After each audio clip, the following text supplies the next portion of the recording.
Alien अर्थ नाम की series का अभी तक 2 ही एपिसोड आया है और इसका दोनों एपिसोड मैंने देखकर खत्म कर दिया है। इसका थर्ड एपिसोड आने वाला है 19 अगस्त को और अभी तक जो दोनों एपिसोड आ चुका है, पहला वाला एपिसोड का लंबाई लगभग 1 घंटा समथिंग कुछ होता है और सेकंड वाला का होता है 55 मिनट का। तो इस सीरीज का दोनों एपिसोड को मिलाकर लगभग तुम मान सकते हो कि एक फिल्म बराबर लंबा हो जाता है।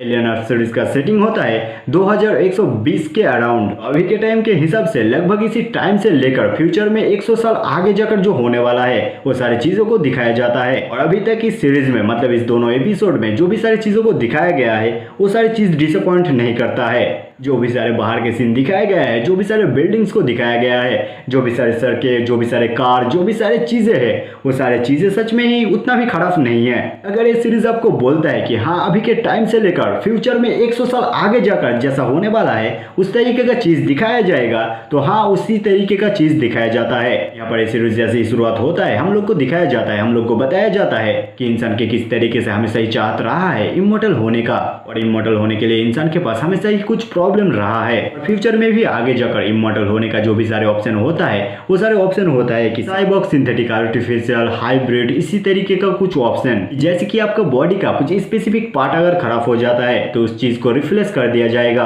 और उसी तरीके का जो भी सारे इंसान होता है वो सारे इंसान को बोला जाता है साइबॉर्ग, यानी कि वो सारे इंसान पूरी तरीके से इंसान नहीं है। और दूसरा ऑप्शन होता है कि आपके दिमाग के जितने भी सारे इंफॉर्मेशन है, जितने भी सारे नॉलेज है, वो सारे चीजों को किसी कंप्यूटर में अपलोड कर दिया जाएगा और वहां पर हमेशा ही आपका दिमाग पूरी तरीके से जीवित रहेगा। और यहाँ पर आता है तीसरा ऑप्शन जो इससे भी बेटर होता है, यानी कि आपके दिमाग के जो भी सारे इंफॉर्मेशन होता है वो सारी इंफॉर्मेशन को आपके जैसा ही किसी दूसरे बॉडी पर ट्रांसफर कर दिया जाएगा और वो बॉडी पूरी तरीके से आपका हो जाएगा। मतलब जिस तरीके से आप लोगों ने अवतार मूवी में देखा था कि आपके इंसानी बॉडी को किस तरीके से एक एलियन बॉडी के अंदर ट्रांसफर कर दिया जाता है। यहाँ पर हम लोग सीरीज की शुरुआत में एक बच्चे को देख पाते हैं जिस बच्चे का नाम होता है वेंडी। वेंडी दरअसल कैंसर से पीड़ित होती है, इसके कारण से उसका बचना बहुत ही ज्यादा मुश्किल होती है। इसी कारण से उसकी जो नॉर्मल बॉडी होता है, जो फिजिकल नॉर्मल बॉडी होता है जिसके साथ वो जन्म लिया है, उस बॉडी से किसी दूसरे बॉडी पर उसके पूरे सारे चीजों को ट्रांसफर कर दिया जाता है, जिस बॉडी को सिंथेटिकली बनाया गया है किसी लैब में। और इसी कारण से वो बॉडी काफी ज्यादा पावरफुल होता है। उस बॉडी के अंदर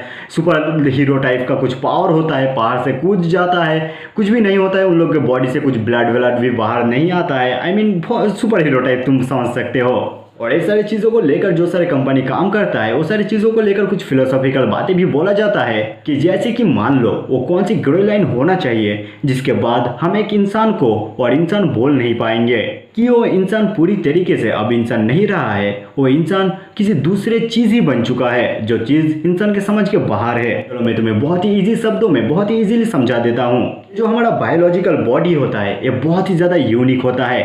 यूनिक सिर्फ हमारा दिमाग नहीं है, जिस तरीके से हम लोग सोचते हैं, जिस तरीके से हम लोग फील करते हैं, जिस तरीके से हम लोग कंपेशन करते हैं, एम्फेथाइज करते हैं, सिंपैथाइज करते हैं चीज़ों को, वो सारी चीज़ें यूनिक नहीं है।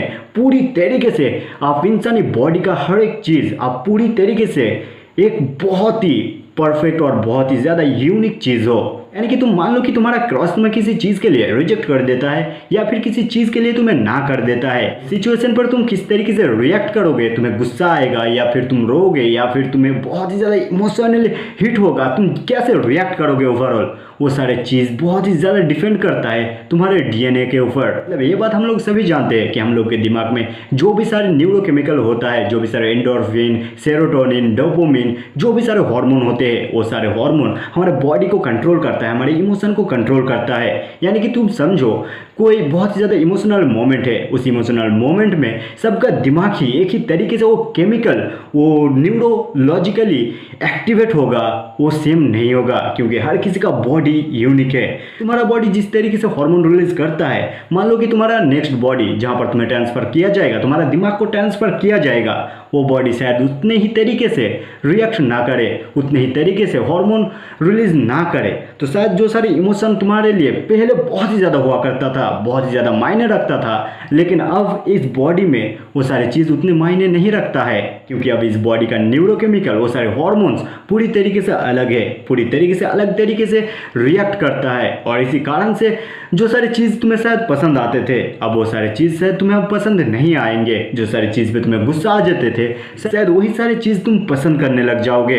ये वो मोमेंट होता है जहाँ पर सवाल करना चाहिए, क्या इस टाइम पर तुम अपने आप को अब बोल पाओगे? तुम्हारे पास्ट में जो भी सारे एक्सपीरियंस रहा है, जो भी सारे यादें रहा है, वो सारे यादें बस तुम्हारे लिए बस यादें ही रह जाएगी।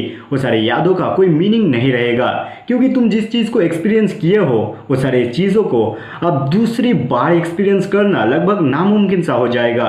क्यों?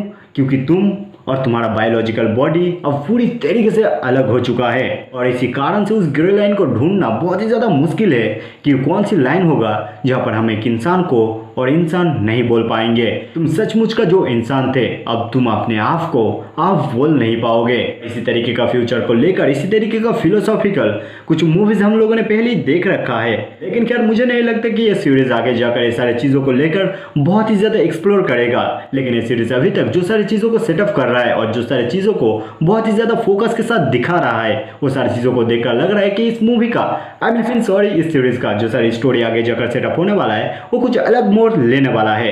जैसे कि हम लोग देख पाते हैं कि स्पेसशिप को जो डीप स्पेस में होता है, जो दूरी होता है अर्थ से लगभग 805 मिलियन माइल्स। यहाँ पर थोड़ा सा ध्यान देना, मैंने लाइट ईयर्स नहीं बोला है, मैंने बोला है माइल्स, जहाँ पर कुछ डरावने टाइप का रिसर्च को किया जाता है। और ऑब्वियसली इस सीरीज का नाम है एलियन अर्थ, तो तुम समझ सकते हो कि कुछ एलियन को लेकर शायद लोचा बोचा हो रहा होगा। लेकिन एक दिन होता कुछ यूँ, यही स्पेसशिप अर्थ पे आकर क्रैश कर जाता है। यानी काफ़ी ज़्यादा डरावना होता है, क्योंकि इस लैब के अंदर, मतलब इस स्पेसशिप के अंदर जो सारे लैब होता है, उस लैब के अंदर चल रहा था बहुत सारी चीज़ों को लेकर रिसर्च। और यहाँ पर ही होता है उस विंडी नाम की लड़की की भाई। दरअसल जिस लड़की को, यानी कि जिस छोटी बच्ची को कैंसर था, इसके कारण से उसके फिजिकल बॉडी को बदल दिया जाता है। उसी का भाई जिसका नाम होता है जोसेफ हार्मेट। और जैसे ही विंडी को पता चलती है कि उसके भाई हार्मेट भी इसी जगह पर है, तो लड़की चली आती है अपने मिशन करने के लिए। जब इस सीरीज को आप देखोगे तो आपको पता चल ही जाएगा कि उसकी बहन आकर क्या उसके भाई को बचा पाती है या नहीं। और ये भी बात है कि विंडी अब पूरी तरीके से उसकी बॉडी बदल चुकी है, इसके कारण से उसके भाई क्या उसके बहन को पहचान पाएगी या नहीं पाएगी, इस चीज़ का भी सवाल खड़ा करता है। तो इस सारी चीज़ों को जानने के लिए आपको एपिसोड ही देखना पड़ेगा, कि दोनों एपिसोड आ चुका है। और अभी तक टोटल मिलाकर इस सीरीज का जो भी सारे एपिसोड आया है, वो सारे एपिसोड मुझे पसंद आ रहा है। और देखते हैं कि आगे जो सारे एपिसोड आते हैं वो सारे एपिसोड क्या मुझे अच्छा लगता है, मैं ज़रूर से देखूंगा। और देखने के बाद जो भी अच्छा बुरा एक्सपीरियंस रहेगा, वो सारे एक्सपीरियंस आप लोगों के सामने रखूंगा। आप लोग भी शायद बाद में भी देख सकते हो मेरा एक्सपीरियंस करने के बाद, या अभी भी देख सकते हो। मतलब दोनों एपिसोड अच्छा है यार, जाकर देख लो, मज़ा आ जाएगा। हाँ, और एक बात जो मैं बोलना भूल चुका था कि विंडी का जो रोल होता है, यानी कि जो बच्चा वाला रोल होता है, उसके बाद जब उसको मैच्योर बॉडी दिया जाती है, तब जो रोल प्ले करती है जो लड़की, उसकी नाम होती है सिडनी चैंडलर। और सिडनी चैंडलर काफ़ी अच्छा रोल प्ले करी है, काफ़ी एक्टिंग पसंद आता है।